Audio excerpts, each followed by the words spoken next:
Tim usaha harus dievaluasi lagi sehingga bisa membuat dunia usaha juga optimis. Karena kan belum tentu loh ketika ada undang-undang Omnibus Law dunia usaha langsung optimis tidak. Gitu ya. Karena ada perbedaan perspektif antara negara investor dengan kita. Sebenarnya Prabowo ini punya satu kekuatan yang tidak bisa dinafikan. Hampir semua partai pengen koalisi. Iya betul. Ya. Karena kan iya kan? Terpilih ini kan. Enggak, dia terpilih. Jadi ketika terpilih semua partai bahkan yang lawan partai-partai kompetitor lain yang di koalisi lain pengen bergabung juga kan gitu loh. Mesti. Ya. Semua pengen bergabung, Bos. Artinya sebenarnya Prabowo punya kesempatan untuk mengefektifkan politik. Iya, betul. Sekarang kita mau tengok problem dalam negeri kita. Mulai dari kurs rupiah terhadap dolar yang lumayan mencengangkan juga belakangan ini kan, yang tentunya berdampak pada ekonomi kan, ekonomi domestik. Dari indikator-indikator makroekonomi semacam itu di tengah akan Oktober ini transisi kepresidenan dari Jokowi ke Prabowo.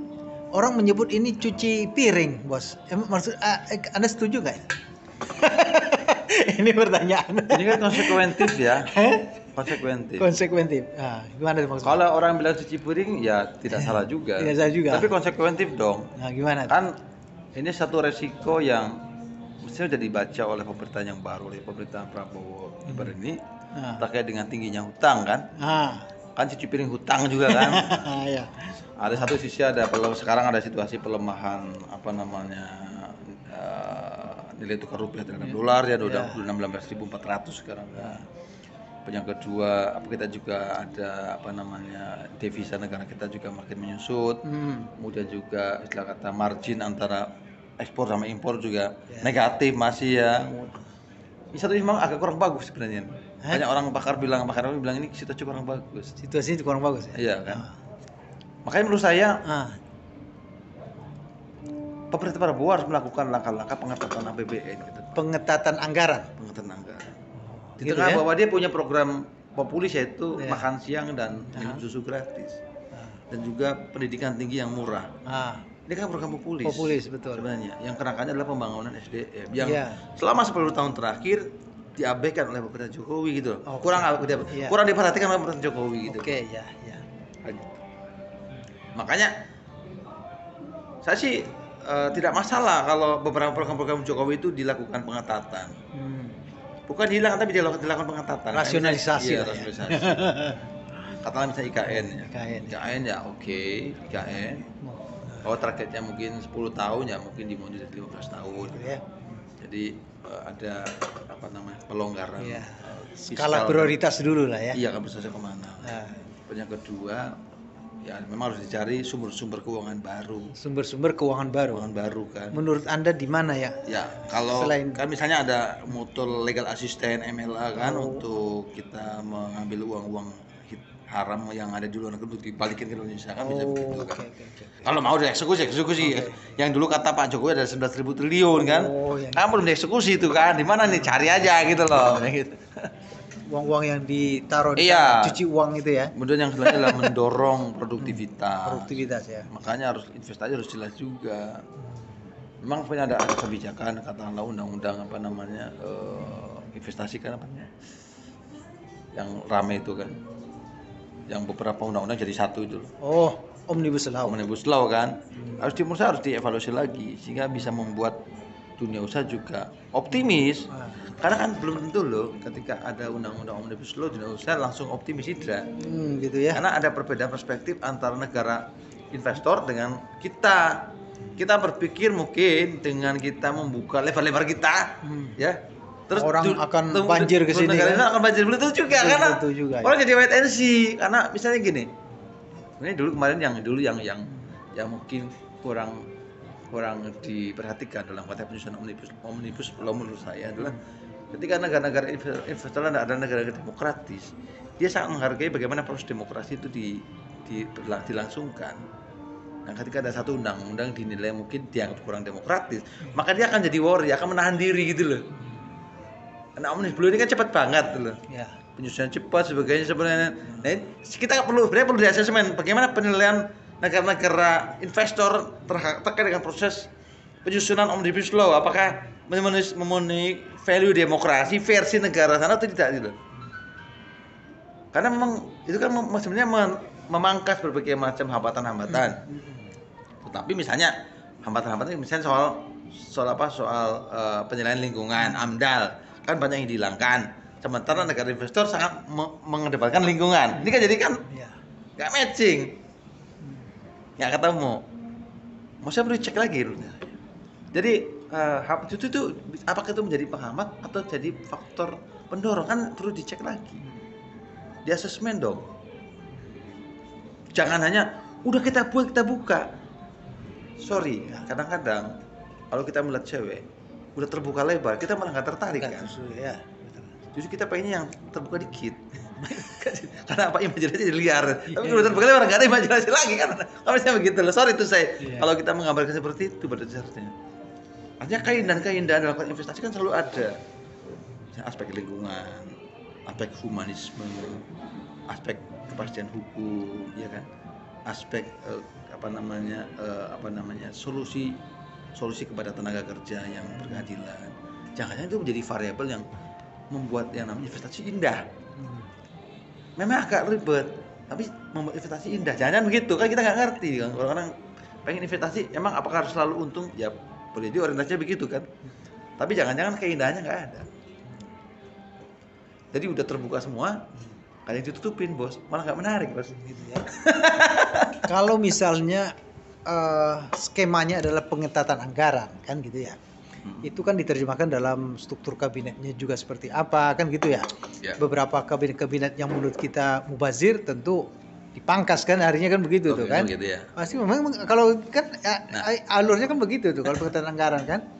Misalnya anggaran-anggaran yang terlalu besar untuk hal-hal yang tidak prioritas, bahkan mungkin di sektor pertahanan yang mungkin akan berimbas pada kemampuan anggaran kita misalnya, itu kan perlu dirasionalisasi macam itu kan. Dengan performa strategi pembangunannya Jokowi yang kita lihat sangat begitu mengundang investor begitu kencang ke sini, yang kita lihat lah ya, mulai dari hilirisasi macam-macam kan, smelter dan macam-macam itu yang harapannya kan nanam modal kan. Modal kita nggak banyak keluar APBN kan, sebenarnya begitu harapannya kan. Ternyata kan di tengah jalan kejadiannya beda kan gitu. Nah akhirnya skema pengetatan anggaran itu nggak terjadi gitu. Ini gimana nih biar Prabowo selamat yang begitu-gitu, gimana menurut Anda? Makanya kan gini. Pertama soal kabinet, makanya soal juga dilepas dari aspek koalisi. Ya betul. Sebenarnya Prabowo ini punya satu kekuatan yang tidak bisa dinafikan. Hampir semua partai pengen koalisi. Iya betul. Ya. Karena kan. Iya kan? Terpilih ini kan. Enggak, dia terpilih. Jadi ketika terpilih semua partai, bahkan yang lawan partai-partai kompetitor lain yang di koalisi lain pengen bergabung juga kan gitu loh. Mesti. Ya. Semua pengen bergabung bos. Artinya sebenarnya Prabowo punya kesempatan untuk mengefektifkan politik. Iya betul. Iya enggak? Iya. Nah, karena apa? Bagaimana politik menjadi efektif dan itu bisa mengurangi kos politik. Enggak begitu? Ya benar. Iya. Kan iya memang harus begitu. Apakah pertama mendorong kebijakan misalnya penyederhanaan partai politik. Ya. Misalnya. Ya. Artinya kan gimana cara nyederhanainnya kan nggak dipaksa kan. Ya. Meskipun sekarang kita juga udah punya mekanisme untuk membuat partai politik itu secara kompetitif itu bisa hilang sendiri, bisa tiba-tiba tumbuh sendiri kan gitu lah. P3 ya akhirnya hilang sendiri lah, nggak eksis kan, hilang di daerah masih ada tapi di pusat udah hilang kan. Orang pengen kurasnya begitu. Sekarang bagaimana mendorong kebijakan politik yang efektif itu aja sehingga mengurangi cost of politik. Nah apa itu kemudian bagaimana korelasinya dengan gosip atau bahkan rencana penambahan kabinet. Nah itu maksud saya kan itu gitu. Gimana tuh? Sebenarnya itu kan bisa jadi itu bisa diambil dari ya ini satu konsekuensi, jangan-jangan ya konsekuensi ketika satu program yang memang sangat besar anggarannya, yang itu tidak cukup dilakukan oleh lembaga yang ada. Misalnya soal makan siang gratis dan juga makan susu gratis bagi pelajar. Ini kan anggarannya kan coba hampir 300-400 triliun, men. Ini udah anggaran yang bisa melampaui hampir 20%, Bos. Gitu ya. Gede ya. Iya. Apa kita akan taruh di Kemendiknas misalnya? Bonyok juga dia nangani sekarang 400 miliar triliun aja udah bonyok dia. Kacau juga dia. Jadi itu aku rasa lebih fleksibel, lebih banyak aspek kebutuhan. Kayak gitu. Meskipun saya juga tidak bisa menafikan kalau ada badan atau kementerian yang kurang efektif digabung aja nggak masalah. Ini soal efektivitas. Efektivitas itu tidak selalu harus sedikit. Ya enggak? Kalau efektivitas jangan-jangan kalau bertumpuk-tumpuk makin banyak makin nggak efektif juga. Iya, pasti. Ini soal fokus kerjanya aja. Fokus kerja. Itu bisa base-nya adalah besaran anggaran atau yang kedua adalah fungsional. Atau kombinasi dari itu adalah fungsional dan juga besaran anggaran. Itu tinggal dicek aja seperti apa. Tapi bahwa bahwa penyusunan kabinet merupakan hak prerogatif presiden, ya. Cuma kan kita juga ada undang-undang Kementerian Negara kan, istilah jumlah menteri berapa kan harus disahkan juga oleh anggota dewan biar matching juga kan dengan rekan kerja komisi berapa kan gitu. Nah, itu yang pertama. Yang kedua kaitannya dengan, jadi aku rasa ini lebih kepada efektivitas dan efektivitas ya, bukan efisiensi, efektivitas bagaimana kerja itu bisa berjalan. Karena ini luar biasa. Jadi ketika ada program makan siang gratis, minum susu gratis, kemudian head to head, face to face dengan IKN, ini kan sesuatu yang berbeda. Iya. Efek dominonya beda. Faktanya gitu kan, IKN kan hanya ada di situ saja. Makanya menurut saya kalau emang itu dihilangkan, itu menjadi semacam komitmen politik Prabowo sama Jokowi ya. Itu juga sudah ada dalam undang-undang juga kan. Iya. Kalau Prabowo mau menerbitkan Perpu atau bahkan melakukan revisi undang-undang IKN, silakan aja. Gitu ya. Tetapi dalam konteks kebijakan fiskal sebenarnya itu Prabowo bisa mengatur caranya kan. Oke lah, misalnya sorry itu saya tahun ini 10-20 triliun aja misalnya, atau 10 triliun aja misalnya gitu. Jadi selama 5 tahun cukup 50 triliun misalnya gitu. Kan gitu. Kan is oke, enggak kan sebenarnya programnya nggak dihilangin, tetap ada, tapi cuma dirasionalisasikan sambil serta bertahap, coba di-rearrange kembali bagaimana pengembangan kotanya. Kan bagaimana kota itu kan dulu biasanya awal kota itu tumbuh karena market, karena pasar. Betul. Jarang-jarang ada kota dibangun, kota itu muncul karena dibangun fisiknya, itu jarang. Iya. Ini variabel alamiah sebenarnya. Bottom kan? up itu harusnya kan. Bagaimana ada bottom up kan? Cuma langsung kan, top down kita memang agak ini ya, kita ini agak kurang tahu ya kenapa Pak Jokowi itu punya keinginan bikin kota IKN baru itu langsung fisiknya dulu. Orangnya kemudian dipindah-pindahin. Berisiko sekali ya. Saya berisiko menurut saya. Berisiko. Istilah kata gini, sorry. Putrajaya yang berjarak 1 jam dari Kuala Lumpur, ya. Itu pun hanya ramai di siang hari. Iya. Malam udah kayak kota mati. Bayang pun itu jarak 1 jam dari Kuala Lumpur. Atau mungkin berbeda kali, kalau kita mungkin kalau karena nanti jauh dari Jakarta, akhirnya orang pindah ke sana seminggu, takutnya nanti Sabtu Minggu pada kabur semua gitu. Mungkin kayak itu. Sabtu Minggu kabur semua, Senin sampai Jumat di sana. Tapi gimana kan konteks kota sebagai tempat hidup, tempat membangun budaya, sebagai pertukaran budaya, sosial antropologi, kita terbangun atau enggak? Ini nggak ada perdebatan di situ. Aku nggak kebayang dengan tumbuhnya kota, misalkan pasar, orang ketemu, kemudian makin banyak, orang perlu keamanan, perlu peraturan, muncullah sebagainya, akhirnya menipuan makin besar, jadilah kota. Nah kasus ikan ini kan nggak begitu. Bangun dulu gedungnya, baru diisi. Yang nggak mau ngisi, kick out. Aduh ini kayaknya jadi gimana gitu. Kalau prediksi Anda gimana kira-kira? Apakah Prabowo memikirkan risiko itu? Aku sih yakin. Pasti dia pikir. Dia orang cerdas. Karena dihadapkan dengan sumber realitas fiskal yang sangat ketat. Iya. Satu sisi dia punya program populis yang harus dia jalankan. Karena kalau nggak jalankan bro, aduh ampun deh. Ampun. Kalau Januari nggak dijalankan bos, coba bayang pun ada anak-anak satu sekolah nanyakan Pak Prabowo kapan makan siang gratisnya. Iya. Satu kecamatan SD ngomong itu Pak, aduh pusing Pak. Pusing ya. Dimaki-maki anak-anak Pak. Iya. Mending dimaki-maki Jokowi daripada dimaki-maki anak-anak Pak. Oh gitu ya. Iya dong. Iya. Maki Jokowi atau dimaki Jokowi cuma satu orang. Maki anak seluruh Indonesia Pak, 50 juta Pak. Iya. Coba tiba-tiba orang di videoin, di share di YouTube, di share di X Twitter, di share di Facebook, mati nih bos. Gitu ya. Kayak nggak bisa tidur menurut saya gitu. Jadi ini satu fiskal yang menjadi ada situasi realitas yang mau nggak mau harus mengevaluasi. Saya tidak bilang untuk menghentikan, tidak, tapi mengevaluasi. Mungkin targetnya adalah 10 tahun, jadi mungkin 20 tahun menyusun ikan atau mungkin ada program infrastruktur, mungkin akhirnya dipilih yang mana yang prioritas gitu.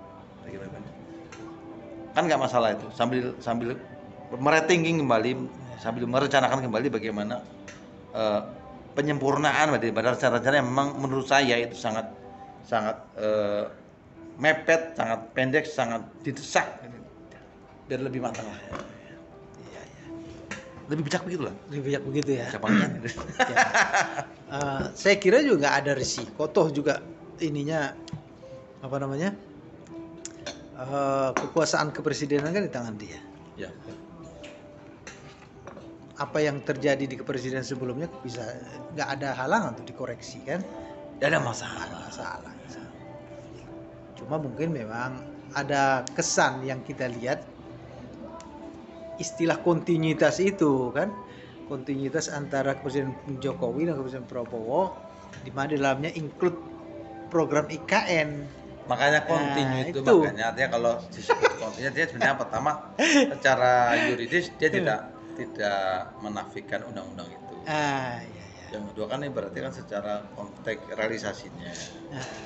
Yang tadi kan kalau aku pikir itu kan cukup di perpres atau bahkan peraturan pemerintah, ya enggak kepres kan bisa buat itu. Artinya tadinya rencana adalah 10 tahun misalnya atau 5 tahun udah lengkap semuanya, ya mungkin diperpanjang jadi 20 tahun. Itu sah saja, enggak masalah. Itu tetap melanjutkan. Tetap ada kontinuitas, tidak ada discontinue. Cuma kan karena ada kebutuhan fiskal lain yang lebih mendesak, itu menjadi sebuah janji politik Pak Prabowo ini kepada masyarakat, terutama anak-anak sekolah ini. Tahu sendiri kan, nangis semua mati lah kita ini gitu loh. Semua satu SD nangis Pak Prabowo, aduh gimana coba mendengarkannya. Nah tapi misalnya juga menjadi sebuah tantangan buat pemerintah selanjutnya adalah bagaimana mencari sumber-sumber pembiayaan untuk APBN. Ya harus progresif, mau nggak mau. Syukur-syukur ternyata sumber-sumber ini bisa menutup katakanlah program prioritas, yaitu makan siang gratis atau minum susu gratis selama 3 tahun atau 4 tahun misalnya. Luar biasa itu berarti kan, udah aman berarti itu barang. Gitu. Karena itu pasti plus 400 triliun, 300 triliun seluruh nasional pasti akan menggerakkan ekonomi lah. Insyaallah. Menggerakkan itu ya. Ya sektor real ya. Gitu. Suka nggak suka. Suka ya. Kan tiap hari party tuh, Bos. Atau SD party tiap hari kan. Makanya gratis party, Bos. Hajatan, Bos. Hajatan. Yang masuk beras, yang masuk lauk ya. Ya tiap hari anak-anak makan bareng kan. Nggak pernah ada begitu. Kita juga dulu pengen bayangin. Dulu aku bayangin waktu SD dapat susu gratis, nggak pernah dapat juga. Sekarang anakku mau dapat, ya udah dapat lah. Oke Bung, makasih banyak bincang-bincang kita hari ini. Selamat. Ya. Baik, terima kasih pemirsa semua. Assalamualaikum warahmatullahi wabarakatuh.